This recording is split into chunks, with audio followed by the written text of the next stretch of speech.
नमस्कार प्रेक्षकांनो, आजच्या एपिसोडमध्ये इथे आता एकादशी असल्यामुळे भूमी आणि आकाश विष्णू देवाची पूजा करत असतात। तर इथे एकादशी निमित्ताने भूमीने आता मनूला सांगितलेलं असतं की ती काय संकल्प सोडणार आहे। तर क्षितिजा लवकरात लवकर घरी परत यायला हवी हा संकल्प सोडूनच इथे भूमी आणि आकाश दोघेजण इथे आता विष्णू देवाची आरती करत असतात। तर हरे राम राम राम हरे हरे असं आता इकडे घरातील सर्व माणसं पूजा करत असताना बोलत असतात। हरे राम राम राम हरे हरे, हरे कृष्ण कृष्ण कृष्ण हरे हरे असं त्यांचं आता जे काही शब्द तोंडातून निघत असतात त्यानंतर घरामध्ये जे वातावरण असतं ते खूपच जास्त प्रफुल्लित झालेलं असतं, समाधानकारक झालेलं असतं। आणि या पूजेचा अर्थच तो आहे की घरामध्ये आनंदाचं वातावरण निर्माण व्हावं, त्याचबरोबर घरामध्ये सगळ्यांना चांगलं आरोग्य, समाधान, सुख लाभावं यासाठी ही पूजा करण्यात येत असते। त्यामुळे प्रेक्षकांनो, इथे आता भूमी आणि आकाश मनापासून ही पूजा करतात। पूजा झाल्यानंतर भूमी सगळ्यांना आरती देते। त्यानंतर इथे आता आजी म्हणत असतात की मानसी, हे बघ आता विष्णू देवाची मूर्ती आहे ना, त्यांच्या कपाळाला चंदन लावलेलं आहे, ते चंदन सुकू द्यायचं नाही, ते चंदन सतत कपाळाला ओलच राहिलं पाहिजे। तेव्हा इथे चंदनसुद्धा अजून उगाळून ठेवलं ना तरीसुद्धा चालेल। त्यानंतर प्रेक्षकांनो, इकडे अथर्व म्हणत असतो की आजी अगं तू कशाला काळजी करतेस, मी आहे ना, मी सगळं काही सांभाळतो। तेव्हा आजी म्हणते नाही, इथे आता इथलं सगळं बघायला माझ्या 2 सुना आहेत ना, तुझी लुडबुड इथे नको आहे। तू एक काम कर, तू एक महत्त्वाचं काम करायचं, मला माझ्या रूममध्ये घेऊन जायचं, चल बरं। तेव्हा अथर्व म्हणत असतो की अरे वा, म्हणजे मी फक्त केअरटेकर आहे का आणि त्याचा तुम्हाला पगारसुद्धा देत नाही। तेव्हा आजी म्हणते अच्छा ठीक आहे बाबा, आता माझे जेवढे दागिने आहेत ना तेवढे आणि जेवढे माझे पैसे आहेत ना तेवढे सगळे मी मरून जाताना तुझ्या नावावरती करून जाईन, मग तर झालं ना। तेव्हा अथर्व म्हणतो आजी अगं असं काय बोलतेस तू मरण्याच्या गोष्टी, तुला इथे उदंड आयुष्य मिळू दे, तू तर माझी स्वीटहार्ट आहेस ना, चल बरं चल, तू किती गोड आहेस, आता तुझ्या रूममध्ये चल। त्यानंतर प्रेक्षकांनो, इकडे आकाश म्हणत असतो भूमी आता इथलं जर तुझं सगळं आवरलं असेल तर आपल्यालासुद्धा आपल्या पुढच्या कामांकडे लागायला हवं ना। तेव्हा इथे भूमी म्हणते आकाश तू कशाबद्दल बोलतो आहेस। तेव्हा आकाश म्हणत असतो भूमी अगं आता कोर्टाची तारीख पडली आहे ना, मग आता इथे अमोलीने तर किती मोठा तगडा वकील बघितला आहे, तू तर बघितलंस, मग आपल्यालासुद्धा तिच्या तोडीस तोड वकील असेल असा वकील बघायला नको का। तर एका वकिलांजवळ माझं बोलणं झालं आहे, तेव्हा त्यांचं नाव काय आहे तर ॲडव्होकेट सरंजामे असं म्हणाल्यानंतर भूमी म्हणत असते की यांचं नाव मी ऐकलं आहे, खूपच मोठे वकील आहेत आकाश, मला माहिती आहे। तेव्हा इकडे भूमी म्हणत असते आकाश अरे पण आपली क्षितिजा लवकरात लवकर आपल्याजवळ येईल ना। तेव्हा आकाश म्हणत असतो भूमी तू अजिबात काळजी करू नको आणि या गोष्टीचा सध्या तरी तू स्ट्रेस घेऊ नको, सगळ्या गोष्टी जर इथे व्यवस्थित घडून आल्या तर आपल्या बाजूनेच निकाल लागेल आणि लवकरच क्षितिजा आपल्याबरोबर आपल्या घरी असेल, तू नको काळजी करू, इथे नेहमी विजय हा सत्याचाच होतो हे आपल्याला विसरून जमणार नाही आहे। त्यानंतर प्रेक्षकांनो, इथे आता आकाश म्हणत असतो भूमी मी जरा जाऊन येतो, तू सुद्धा फ्रेश होऊन घे आणि लवकरच आपण इथे ॲडव्होकेट सरंजामे यांना जाऊन भेटूया। त्यानंतर प्रेक्षकांनो, इथे भूमीने आता पौर्णिमाला बघितलेली असते। तेव्हा इथे पौर्णिमा ही लपून बसते, भूमी मनूला खुणावते आणि म्हणते की आता बघ मी काय करते ते, आपल्याला माहिती आहे की बाळ गायब करण्यामागे जो मास्टर माइंड आहे त्या खऱ्या रागिणी आत्या आहेत, हे सुद्धा आपल्याला माहिती आहे, पण आताच्या आता ते मी वधूनसुद्धा घेऊ शकते, बघायचं आहे तुला। तेव्हा इकडे भूमी मनूच्या मोबाईलवरून आपल्या फोनवरती फोन करते। तेव्हा भूमी म्हणत असते अरे देवा, माझा फोन आला वाटतं। तेव्हा ती फोन उचलायला जाते आणि म्हणते की हां बोला ना गायकवाड सर, काय बोलताय तुम्ही, काय बोलताय काय, नर्स आणि तिचा नवरा सापडला, अरे वा, ही तर तुम्ही एकादशीच्या दिवशी खूपच जास्त मोठी आनंदाची बातमी दिलीत, तर ती नर्स आणि तिचा नवरा सापडला का, ठीक आहे, आता बरं झालं, आता लवकरात लवकर तिच्याकडून आपल्याला हे वधून घेता येईल की तिनेच माझ्या बाळाला माझ्यापासून गायब केलेलं आहे ते, आता त्यांना पकडलं आहे ना, लवकरात लवकर त्याच्याकडून सत्य वधून घ्या।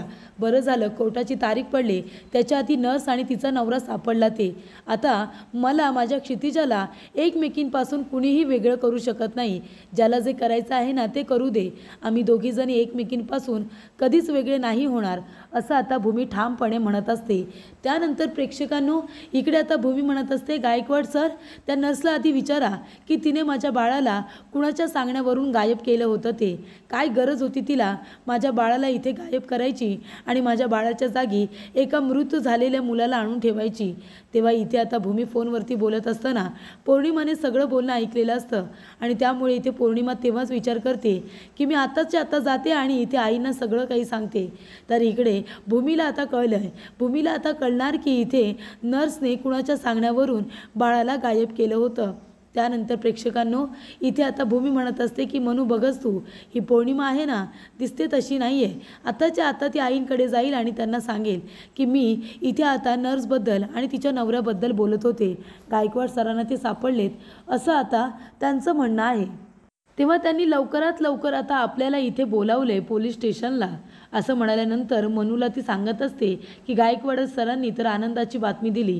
गायकवाड सर बिचारे आमच्यासाठी खूप करतात. प्रत्येक वेळी प्रत्येक संकटामध्ये ते आम्हाला साथ देत असतात. कुठलंही काम असलं तरीसुद्धा मदत करत असतात. तेव्हा इकडे पौर्णिमा खूप घाबरते. ती म्हणते की अरे देवा, नर्स आणि तिचा नवरा सापडले. आता या सगळ्या प्लॅनमध्ये आईंबरोबर मी सुद्धा सामील होते. ही गोष्ट जर सगळ्यांना कळली ना तर या घरामध्ये मला कुणीही राहू देणार नाही. या घरातून मला लगेचच्या लगेच हकलून देतील असं सुद्धा इथे आता पौर्णिमा म्हणत असते.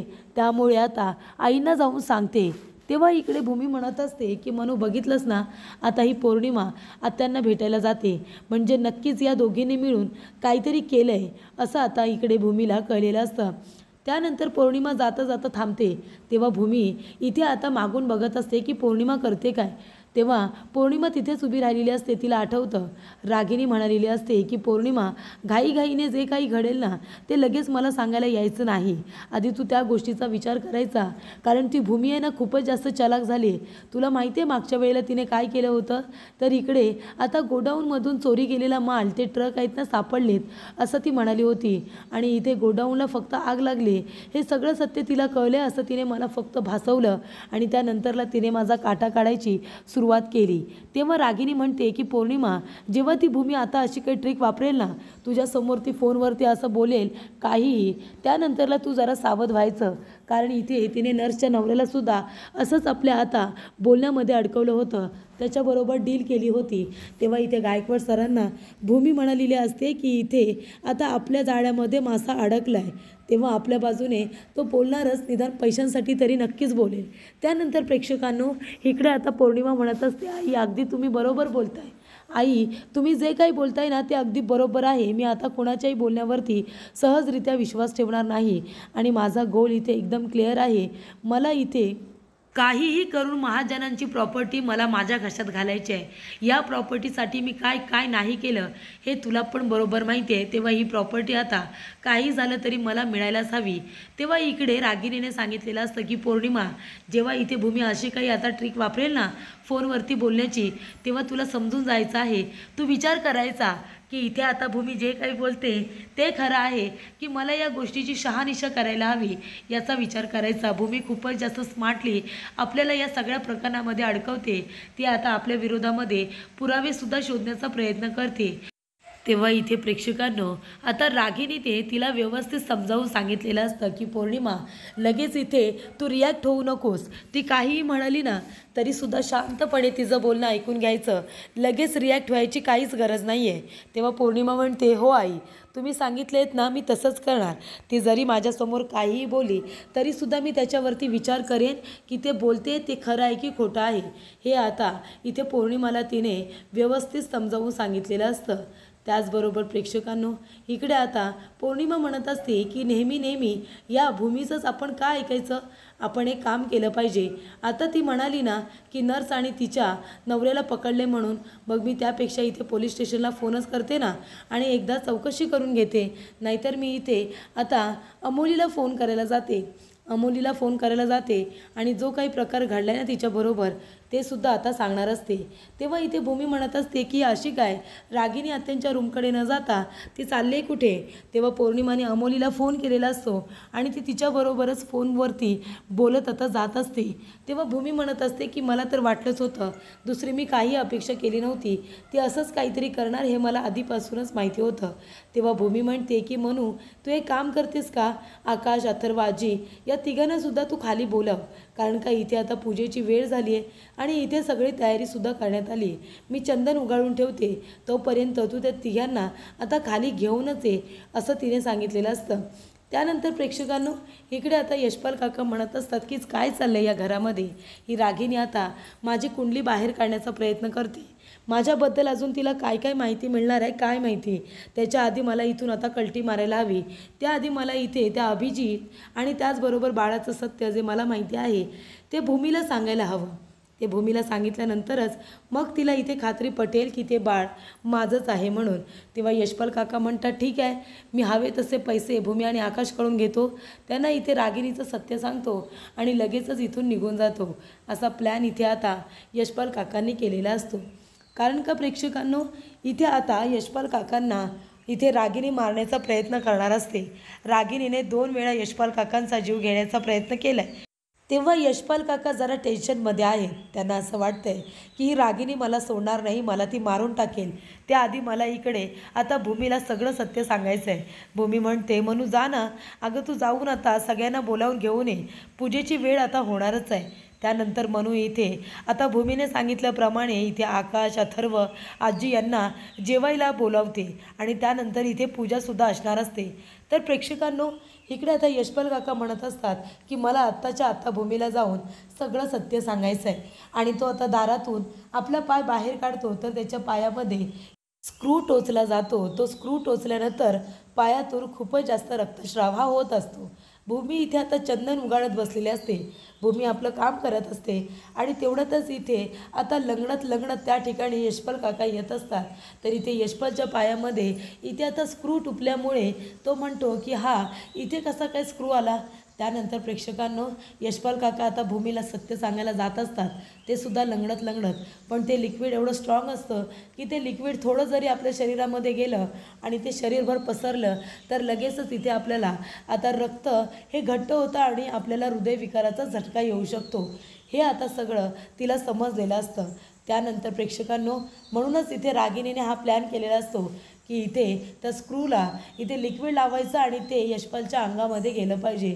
त्यानंतरच तिने केलेला प्लॅन हा सक्सेसफुल होईल असं तिला वाटलेलं असतं. म्हणून इथे रागिनी आता यशपालच्या जीवावरती उठलेली असते. यशपालने तिच्याकडे पैशांची मागणी केलेली असते, पण त्याने आपल्या मोबाईलमध्ये असलेला अभिजितला मारण्याचा जो व्हिडिओ असतो तो इथे यशपालने आता रागिनीसाठी कुणालाही दाखवलेला नसतो. खरं तर यशपालने तो व्हिडिओ भूमीच्या मोबाईलवरती आधीच पाठवून ठेवला पाहिजे होता. तेव्हा इथे यशपाल काकांना माहिती असतं की आता मी वाचणार नाही आहे. तेव्हा ते इथे कसेबसे चालत भूमीच्या दिशेने येत असतात. भूमीला आता माहीत असतं की यशपाल काकांची तब्येत इतकी बिघडली. तेव्हा इथे यशपाल काका तिच्या समोरच येऊन आता पडतात. तेव्हा इकडे भूमी म्हणत असते यशपाल काका काय होतंय तुम्हाला सांगा ना, काय होतंय. तेव्हा इथे यशपाल काका आता बोलण्याचा प्रयत्न करत असतात पण त्यांना बोलता काही येत नसतं. त्यामुळे इथे भूमी आता टेन्शनमध्ये येते. भूमी म्हणत असते यशपाल काका तुम्हाला एकाएकी काय होतं आहे. तेव्हा रागिनी खूपच जास्त हसत असते. रागिनी म्हणत असते अगं मीच त्याचा बंदोबस्त केला आहे. कशाला जगायचं आहे त्याला, उगाच माझ्या मानेवरती टांगती तलवार ठेवली होती त्याने, बरं झालं ना आता काटा काढला ते. तेव्हा रागिनीला आठवतं तिनेच तो स्क्रू घेतलेला असतो आणि त्याच्या इथे टोकाला आता लिक्विड लावलेलं असतं आणि ज्या वेळेला इथे आता पाय दिला जातो त्या स्क्रूवरती यशपाल पाय देतो तेव्हा काय होतं प्रेक्षकांनो, आता ते लिक्विड त्याच्या शरीरामध्ये जातं आणि त्याचं संपूर्ण रक्त इथे आता घट्ट होतं. रक्त घट्ट झाल्यानंतर काय होणार तर हार्ट अटॅक येणार आणि तसंच हार्ट अटॅक आल्यानंतर इथे यशपालच्या हृदयाचं आधीच ऑपरेशन झालेलं असतं आणि तो कमजोर हृदयाचा असल्यामुळे त्याचं इथे हार्ट कमजोर असल्यामुळे त्याला इकडे आता काहीही करता येत नाही. त्याचा जीव वाचतच नाही. त्याला इथे हार्ट अटॅक येतो आणि लगेचच त्याचा जीव जातो. तेव्हा रागिनी म्हणत असते की चला डोक्याचा ताप गेला. आता इकडे यशपाल नावाचं जे काही सावट होतं ते आता माझ्या आयुष्यातून कायमचं निघून गेलेलं आहे. आता मला बंदोबस्त करायचा आहे ते म्हणजे त्या प्रीती नर्सचा आणि तिच्या नवऱ्याचा, असं सुद्धा इथे आता रागिनी म्हणत असते. प्रेक्षकांनो, इकडे आता भूमी खूप टेन्शनमध्ये असते कारण यशपाल काका हे खूपच जास्त आजारी तिला दिसतात. तेव्हा यशपाल काकांनी एक आयडिया केलेली असते.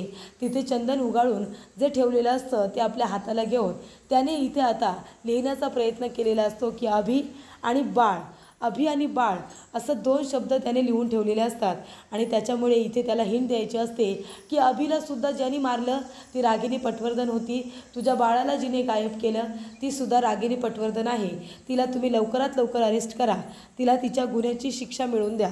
तेव्हा इकडे यशपाल काका जमिनीवरती कोसळल्यानंतर भूमी म्हणत असते की यशपाल काका काय होतं आहे तुम्हाला, सांगा ना प्लीज तुम्हाला काय होतं आहे. तेव्हा इथे यशपाल आता बोलण्याचा प्रयत्न करत असतो पण त्याला काही बोलायला जमत नसतं. त्यानंतर इथे आता रागिनीला खूप आनंद होत असतो. रागिनी म्हणत असते की काय करायचं आहे ते करा, पण आता याचा काहीही उपयोग होणार नाही आहे, कारण इथे आता मला यशपालला मारायचं होतं, माझं मारून झालं आहे, मी मारलं आहे त्याला, संपवलं.